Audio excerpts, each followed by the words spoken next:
안녕하세요, 썸마입니다. 네, 제가 이번 영상은 독일에 관심 있으신 분들에게 조금 도움이 될 것 같아서 영상을 준비를 해봤어요.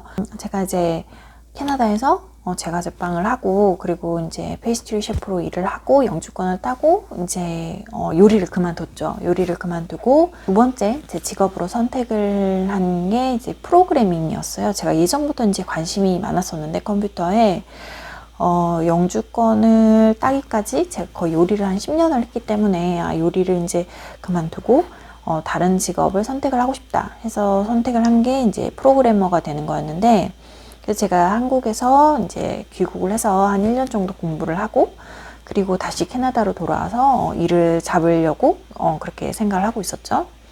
제가 한국에서 이제 공부를 하고 있었는데, 제가 그때 이제 현재 남편인데, 그때 이제 남자친구였는데, 그 친구가 이제 독일에서 계속 생활을 하고 있었어요. 그래서 이 친구가 이제 독일에서 직업을 구하는 게 어떠냐라고 이제 저한테 거의 꼬신 거죠. 독일에 와서 생활을 하자 이렇게 얘기를 했었는데, 제가 생각했을 때는 제가 독일에 여러 번 그전에도 여행을 다녀보고 했을 때 느꼈던 게 영어를 조금 영어가 통하는구나 라고는 생각을 했었지만, 그래도 독일어가 메인이잖아요. 여기는 독일이기 때문에. 근데 이제 이 친구 말로는 괜찮대요. 다 영어로 하고 영어를 다 잘한대요. 그래서 직업을 구하는데 무리가 없을 거다. 그리고 자기가 아는 인맥을 통해서 좀 직업을 구해주겠다. 프로그래머 첫 잡을 구해주겠다. 이렇게 저를 꼬신 거예요. 그래서 제가 이제 한국에서 공부를 하고 캐나다로 돌아가지 않고 독일에서 잠깐 생활을 했었었는데, 이제 제 첫 직장이 독일에서 직장이었죠. 근데 제가 이제 생각보다 독일의 생활이 그때 생활을 생각해 보면 쉽지 않았던 것 같아요. 일단은 제가 독일어도 기본적으로 못했었고, 프로그래머로서의 첫 직장이었기 때문에 경력도 없는 상태여서 굉장히 어려웠죠. 근데 이제 제 남자친구가 일을 이제 도와주던 어떤 스타트업에 CEO랑 저랑 이제 만나서 개인적으로 면담도 하고 인터뷰도 하고 해서 이제 채용을 하기로 했었는데, 그 회사에서는 저를 채용을 하겠다라는 이제 의사가 확실했어요. 근데 중요한 거는 이 나라에서 제가 이 독일 회사에 채용이 될 만한 사람인가를 보는데 굉장히 까다롭더라고요. 저는 그때 제가 굉장히 정말 비자 받는 게 이렇게 어렵구나 라고 느꼈던 게 뭐냐면, 일단 독일에서는 이 노동법이 굉장히 강해요. 그래서 이 그리고 특히나 이 뷰로크러시라고 하죠. 이 페이퍼워크가 굉장히 느린 나라이기 때문에 뭐를 하나 컨펌을 받는데 굉장히 오래 걸려요. 아무튼 그래서 제 사정은 이제 저는 한국인이고 캐나다에서 살고 있고 영어를 하지만 독일어는 못하는 상태고, 또 저는 경력이 없는 이제 초짜 프로그래머고, 자, 이런 상태에서 직업을 구하는데, 이제 회사에서는 저를 채용을 하겠다고 컨펌을 받았지만 처음에는 이제 인턴십부터 시작을 하자 이렇게 얘기를 한 거죠.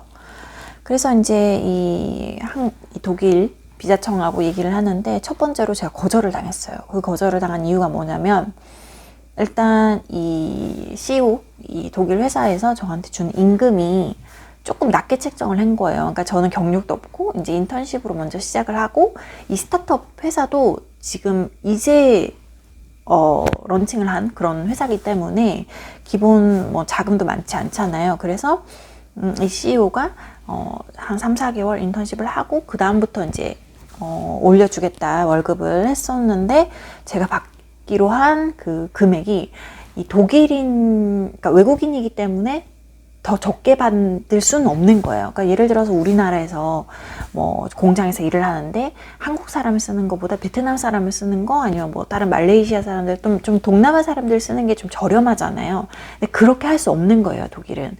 그래서 예를 들어서 독일이면 독일인을 고용을 하든 외국인을 고용을 하든 금액은 똑같이 줘야 되는 거예요. 그래서 독일인을 인턴으로 썼을 때 주는 돈과 한국인을 인턴으로 썼을 때 주는 돈을 동등하게 해라. 그래서 그게 가능하면 고려를 해보겠다라고 연락이 온 거죠. 그래서 비자청한테 1차 거절을 당했어요. 그래서 이제 저희 CEO하고 얘기를 한 결과, 그러면 CEO가 돈을 좀 올려주겠다. 독일인만큼 최대 올려주겠다 해서 그 금액으로 다시 해서 비자를 넣었어요. 워킹 퍼밋을 넣었는데 2차로 또 거절을 당했어요. 그 이유가 이제 저는 한국인이고 일단 독일인이 아니고 두 번째로 EU에서 온 사람이 아니잖아요. 저는 정말 그야말로 외부인인 거예요. 이 독일과 유럽 전역, 그 다음에 외국인 이렇게 순서대로 구해야 되는데 그 말은 이제 독일 내에서 이 사람만한 인재가 없다. 이 사람을 커버할 수 있는 인재가 없다. 그러면은 두 번째로 그럼 유럽권 안에서 구해. 그래서 유럽권 안에서도 없다. 그러면 어쩔 수 없이 이 한국인을 고용을 해야 된다라는 그런 정확한 이유가 있어야 되는 거예요. 그래서 이제 저랑 제 남자친구랑 막 머리를 굴렸죠. 어떻게 하면 고용이 될 수 있을까? 그리고 이 CEO는 채용을 하고 싶으니까 도와주겠다라고 이제 굉장히 흔쾌히 기다려주겠다라고 얘기를 한 거예요. 그래서 이제 저희가 찾은 방법은 제가 한국인이고 이러도 할 수 있고 그리고 또 영어도 하기 때문에 우리 회사는 인터내셔널 회사니까 다양한 언어를 쓸 수 있는 다양한 클라이언트들이 세계에서 많이 이렇게 올 거기 때문에 좀 언어 구사가 가능한 그런 프로그래머였으면 좋겠다라는 명목으로 비자를 넣었어요. 그래서 3번째 만에 이제 비자를 받은 거죠. 체류 비자를 그때 워크퍼밋에서 한 6개월 받았거든요. 그래서 굉장히 저는 6개월 받으려고 6개월을 기다렸어요. 그 비자를 하는 데만. 그리고 계속 CEO가 이제 고쳐주고, 뭐, 월급도 올려주고, 그리고 이제 왜 채용을 해야 되는지에 대해서 이제 편지도, 레터도 써주고, 그렇게 해서 우여곡절 끝에 제가 이제 그 회사에 입사를 한 거예요. 그래서 6개월 동안 제가 이제 회사를 다녔죠. 그리고 6개월 끝나고 이제 연장, 재계약을 하는데 제가 계약을 안 하고 다시 캐나다로 돌아갔어요. 그래서 캐나다에서 이제 제가 두 번째 잡을 구했었는데, 제가 돌아간 가장 큰 이유는 적응하는 게 굉장히 어렵더라고요. 일단은 제가 영어도 하고 그리고 저희 회사가 이제 스타트업이었기 때문에 다 젊은 사람들이었어요. 근데 이제 다들 독일인이고 저 혼자 동양인이었거든요. 근데 이제 다들 독일 사람이니까 아무래도 이 일적으로는 소통에 문제가 없어요. 영어를 쓰기 때문에. 근데 아무래도 이 개인적으로 이 뭔가 사회생활로 들어가자면 독일어를 쓰는 거예요. 너무 많이 독일어가 정말 영어의 영자는 들어보지도 못할 정도로 독일어를 너무 많이 얘기하는 거예요. 근데 저는 거기에 낄 수가 없는 거죠. 그래서 이제 눈치껏 뭐 영어 섞어가면서 이렇게 좀 지내봤었는데 그게 너무 스트레스로 다가오더라고요. 근데 이제 이게 그냥 뭐 일은 일이고 또 뭐 생활은 생활 아니야 라고 생각하는 분들도 계시겠지만 일만 원활하게 하면 되는 거 아니야 라고 생각하겠지만 이게 좀 작은 회사일수록 큰 회사면 좀 다를 수도 있는데 작은 회사니까 조금 더 로컬 사람, 좀 더 독일 사람들이 많았고 그리고 아무래도 일적으로는 영어를 쓰는 부분이 있겠지만 함께 뭐 점심을 먹는다든지 아니면 좀 회사가 작았기 때문에 이제 좀 이렇게 모여서 있는 시간들이 많았어요. 그러면 아무래도 독일 말이 주가 될 수밖에 없었고 그리고 또 회의 같은 거를 해도 독일 말로 해도 되는 거를 이제 제가 있기 때문에 외국인인 제가 있기 때문에 영어를 쓴다는 그런 게 굉장히 저는 부담이 되더라고요. 일단 제가 독일 말을 못하기 때문에 그래서 제가 느낀 거는 순서가 바뀌었다. 독일어부터 공부를 하고 독일 생활을 먼저 조금 한 다음에 그 다음에 직장을 구하는 게 맞는 거지. 물론 이게 제 경험이 다는 아니에요. 물론 독일어를 하나도 못하고 독일에 오셔서 생활 잘 하시고 직장 생활 잘 하시는 분들도 많아요. 근데 이제 저는 독일어를 못하는 상태에서 경력도 없는 초짜가 이제 처음에 왔을 때 잡을 구하기 쉽지 않다라는 걸 알려드리려고 제 경험을 말씀을 드리는 거고 그래서 독일에 관심이 많으신 분들은 이걸 알고 계셨으면 좋겠어요. 뭐 독일어를 못해도 사실 직업을 구할 수는 있거든요. 특히나 기술직이나 뭐 꼭 어떤 분들은 블루칼라만 되는 거 아니에요. 꼭 노동직만 되는. 근데 그렇지도 않아요. 독일 사람들은 노동 이런 몸을 많이 쓰는 3D 직종 같은 것도 독일인들을 많이 우선적으로 고용을 하고 독일인 그 다음에 유럽권에서 구하고 그것도 없으면 이제 외부인을 구하기 때문에 특별히 본인이 뭐 대학을 독일에서 나오거나 이렇지 않으면 그러면은 이제 조금 구하기가 어렵거든요. 그렇기 때문에 꼭 3D 그 3D 직종이라고 해서 쉬운 거, 블루칼라라고 해서 쉬운 거는 아니에요.